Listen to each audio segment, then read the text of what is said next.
കൊച്ചുകരടി ചുവന്ന ബട്ടൺ അമർത്തി. അപ്പോൾ ഒരു കൂട്ടം വസ്ത്രങ്ങൾ താഴെ വീണു. പിന്നെ അവൻ വസ്ത്രങ്ങൾ മുഴുവൻ വാഷിംഗ് മെഷീനിൽ തിരുകി. അവൻ തന്റെ വസ്ത്രങ്ങൾ പോലും അഴിച്ചുമാറ്റി അകത്തിട്ടു. പക്ഷേ പോകാൻ തുടങ്ങിയപ്പോൾ പെട്ടെന്ന് അവൻ തന്റെ ചുവന്ന സോക്സും മെഷീനിലേക്ക് എറിഞ്ഞ കാര്യമോർത്തു.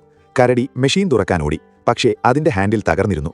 ഉള്ളിലെ വെള്ളം പൂർണ്ണമായും ചുവപ്പായി മാറിയിരുന്നു. ഇപ്പോൾ ജയിലിലെ എല്ലാ തടവുകാരും ചുവപ്പ് നിറത്തിലുള്ള യൂണിഫോം ധരിക്കേണ്ടി വന്നു. ഒരു വലിയ ശക്തനായ തടവുകാരൻ കരടിയെ ദേഷ്യത്തോടെ നോക്കി. പക്ഷേ കരടി നിശബ്ദമായി ഭക്ഷണം കഴിക്കാനിരുന്നു.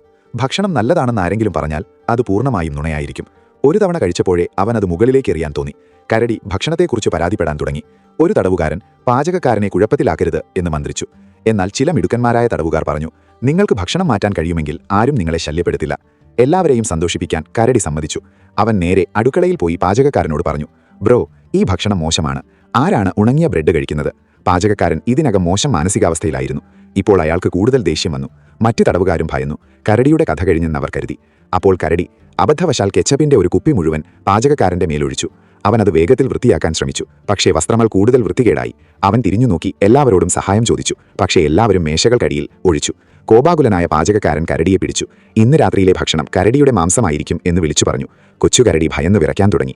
പെട്ടെന്ന് അയാൾ ഒരു കഷ്ണം ബ്രെഡ് എടുത്തു. അതിൽ കുറച്ച് ജാം വിതറി. വേഗം അത് പാചകക്കാരന്റെ വായിൽ നിറച്ചു. പാചകക്കാരന്റെ പ്രതികരണം തൽക്ഷണം മാറി. ഇത്രയും രുചികരമായത് അയാൾ മുമ്പ് കഴിച്ചിട്ടില്ല. ഇപ്പോൾ അയാൾ പുഞ്ചിരിച്ചുകൊണ്ട് പറഞ്ഞു, ഇന്നു മുതൽ നീ എന്റെ സഹായിയാണ്. ആരും നിന്നെ തൊടില്ല. ഇരുവരും ചിരിച്ചുകൊണ്ട് ഒരു കരാറിലേർപ്പെട്ടു. കരടി അടുക്കളയിലെ പുതിയ നായകനായി. പിറ്റേന്ന് കരടിയും പാചകക്കാരനും ഒന്നിച്ച് പ്രവർത്തിക്കാൻ തുടങ്ങി. അവർ ഓറഞ്ച് ജാമും ബ്രെഡും ഉണ്ടാക്കാൻ പദ്ധതിയിട്ടു. കരടി തന്റെ മൂക്കുപയോഗിച്ച് ഏറ്റവും മികച്ച ഓറഞ്ചുകൾ തിരഞ്ഞെടുത്തു. പാചകക്കാരൻ ജ്യൂസ് പിഴിഞ്ഞെടുത്തു. പിന്നെ രണ്ടുപേരും തൊലികൾ മുറിച്ച് എല്ലാം ഒരു പാത്രത്തിലിട്ടു. അവർ അതിലേക്ക് പഞ്ചസാര ചേർത്തു.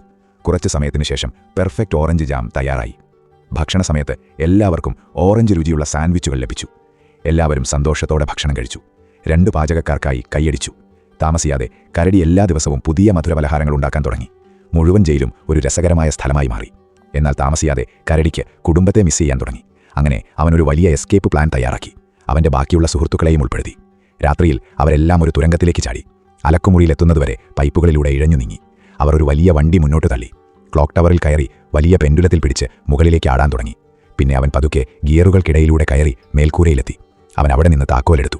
പിന്നെ അവൻ ഡൈനിങ് ഹാളിലേക്ക് പോയി. ഒരു ഗ്യാസ് സിലിണ്ടറും മേശവിരിയും എടുത്തു. എല്ലാവരും മേൽക്കൂരയിൽ ഒത്തുകൂടി. അവർ മേശവിരികൾ യോജിപ്പിച്ച് ഒരു വലിയ ബലൂണാക്കി മാറ്റി. വായു ചൂടാക്കാൻ പാചകക്കാരൻ ഗ്യാസ് സിലിണ്ടർ കത്തിച്ചു. ബലൂൺ ഉയരാൻ തുടങ്ങി. എല്ലാ തടവുകാരും ആ ബലൂണിലേക്ക് കയറി പറന്നുപോയി. ഒടുവിൽ കരടി അയാളുടെ വീട്ടിലെത്തി. കുടുംബവുമായി വീണ്ടും ഒന്നിച്ചു.